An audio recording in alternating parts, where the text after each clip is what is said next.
Welcome back to the Pursuit of Accuracy. I'm Josh, and I appreciate you guys joining me today out on the range to test and take a look, well, another look, quite honestly, at a Tikka T1X. Because I think now more than ever, this may be the rifle that I recommend to beginners. So we're gonna get into this on the bench. We're gonna shoot this at 50 yards. I have just some random ammo. We're not really gonna look at the groups. We do have some plans for this. I'm gonna fill you guys in on why I think this may be the new recommendation, especially for guys getting into precision rimfire, and why the CZ457 may be going on the back burner, at least for a little bit. All right, so down to brass tacks. This is a Tikka T1X 22 long rifle. I bought this with my own money. As we're talking about CZs, I do also want you guys to know that CZ has never provided me with anything. I'm a huge fan of the CZ457. I mean, they've never even sent me a t-shirt. They never even replied to my emails. But as of late, you know, I can't turn a blind eye to the fact that, well, quality control seems to be an issue. And yes, this is a giant box of ammo that came with this. I did get this from a viewer. You know who you are, I appreciate you. He's also on my Discord through Patreon. But yeah, he sent me a bunch of ammo.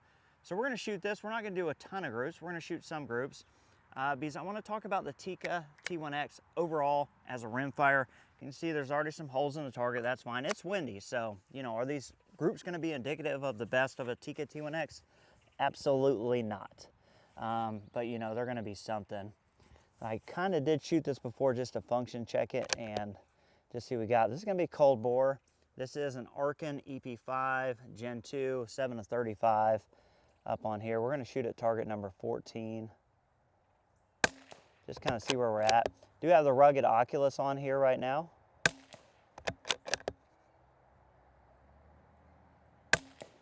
Not really a cold bore, it was a little out, but it is windy.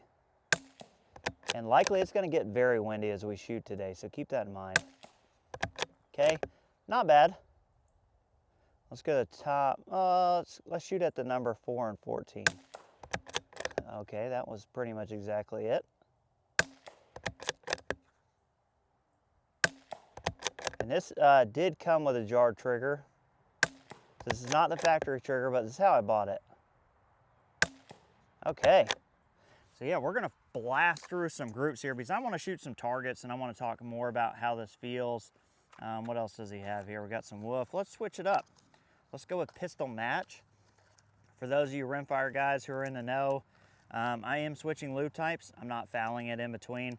First two, they may be, you know, non-standard. So the first two out of it, when you switch the lube, that's what I found. First couple, you know, they may do something weird. But that's neither here nor there. Here's some pistol match out of this guy. Those random lots. We'll go to the next target over 15. For, oh, that was way low, okay. Even lower, interesting. I'm gonna dial up a 1/2 mil, get these back closer up, and we'll see if it'll group now. But even with this light stock, not really have an issue keeping this on target. It's very steady for me. It does not like this stuff. Wow, it is literally spraying this all over the place.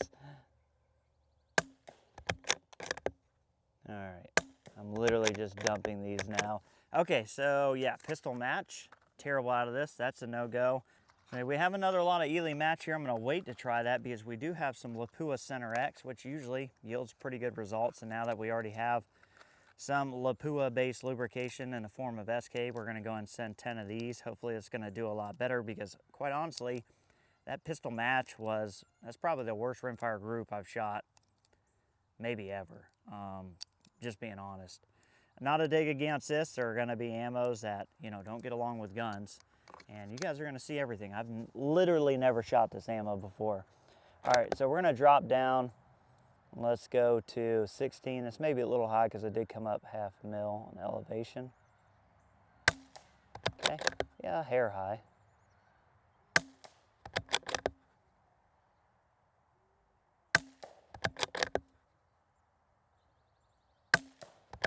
Okay, not terrible. All right, I'm gonna come back down a couple tenths. We're gonna aim at the top right corner of that box.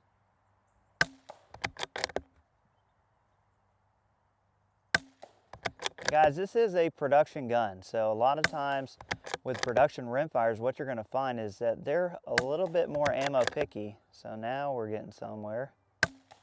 Okay, that looked pretty good. That's a strong .3. Guys, if you get a production gun that can shoot those groups without opening up to something crazy randomly, that's a good gun for a factory gun. That's a good gun. So that group and the Ely group, both good. We're gonna go top left now. Same target box, top left. Same ammo, we're just gonna put 5 more. Okay.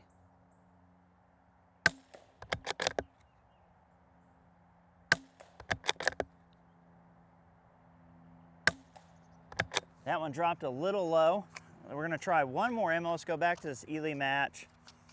And yeah, the first couple are not gonna be great. We're gonna discount those. We're switching back to and from, but I just wanna get a good idea of what this gun will do.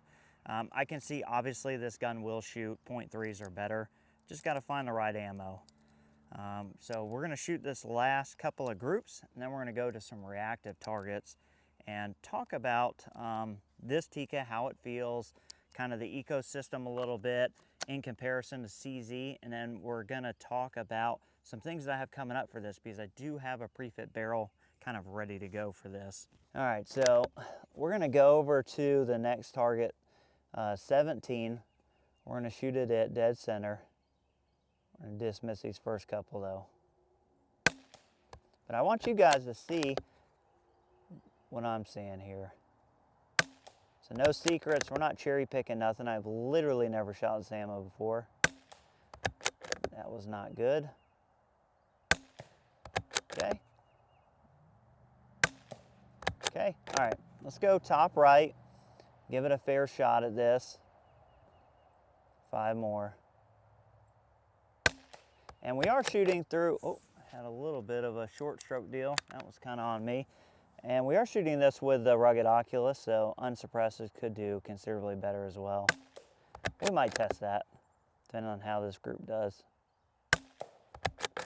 The next barrel, the pre-fit is not threaded, so it will definitely be shot without a suppressor.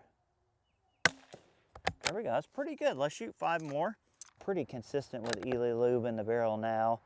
Let's go bottom right of 17, so we're just gonna drop down. And this jar trigger in this thing is, I think it's like the 1 to 4 ounce model. I had to turn it up. This is probably like 4 ounces. So very, very light.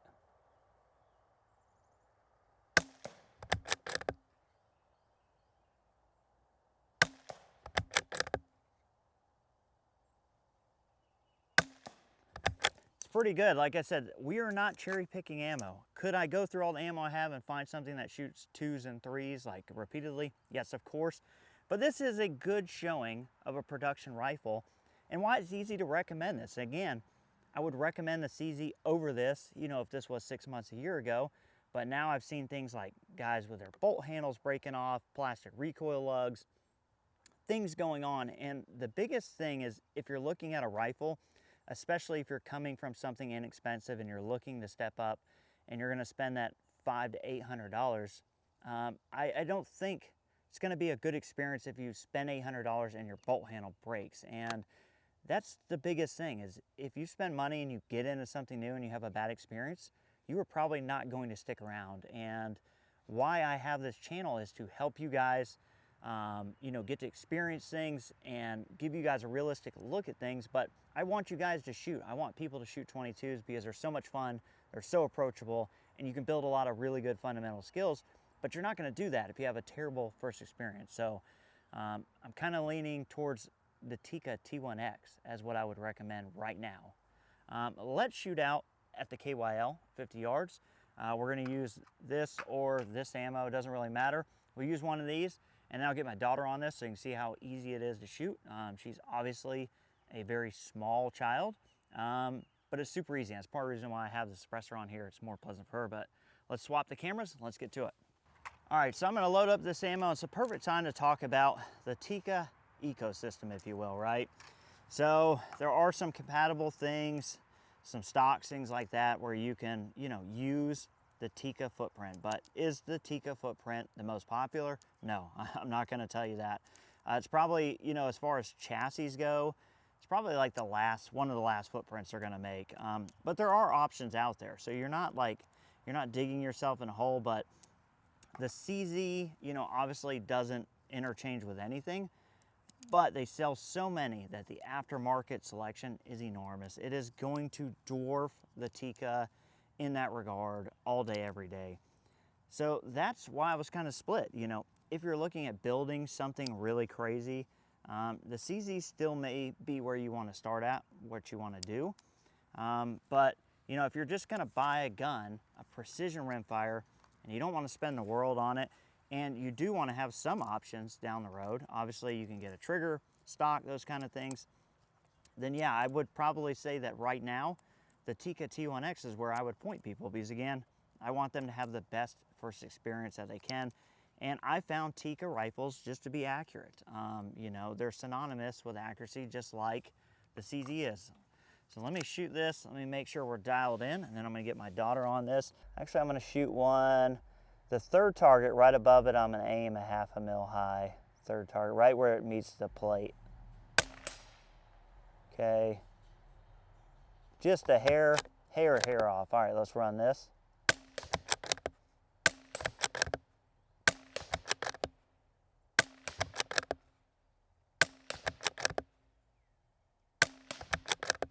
All right, getting small now. Got it. Quarter. Got it. Last round. Got it. Okay, I mean, that's easy. So practical accuracy, yeah, I mean, that's a 2-inch to 1/4 inch target at 50 yards, rapid fire with the Tupperware stock. Let's put my daughter on it, get her set up, get comfortable, and yeah, see what she can do. So she is left eye down. You might have to, yeah, it's gonna be probably hard on you. You want me to pull this out a little bit? Yes, please. That's probably plenty. Okay, hit. It's a little stiff on Ely. Yep, all the way up. There you go. Yep, that's it. Now I'm gonna look through the camera. Hit. A little stiff. There you go. It's only like that on Ely because he has a bolt shim in it, I believe. Did you pick one up, or did it have a misfire? Hold on. Nope. All right. Let's aim it good and try it again. This is old Ely ammo, so there it is. Okay. What do you think about the bolt? Besides, it's a little stiff coming up, but besides that, do you like the CZ more? Yeah. Okay. All right. Like the CZ more. That's okay. Think you're on the 4th target.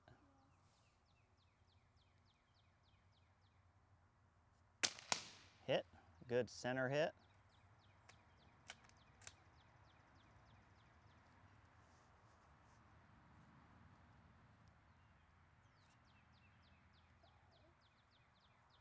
Yeah, target 5. Nope. Try again. Can you zoom in a little bit? Yeah, I can turn your magnification up a little bit. Try that. So you want to favor just a hair to the right, not like off the target, but just split, just a hair to the right. Just a teeny tiny hair.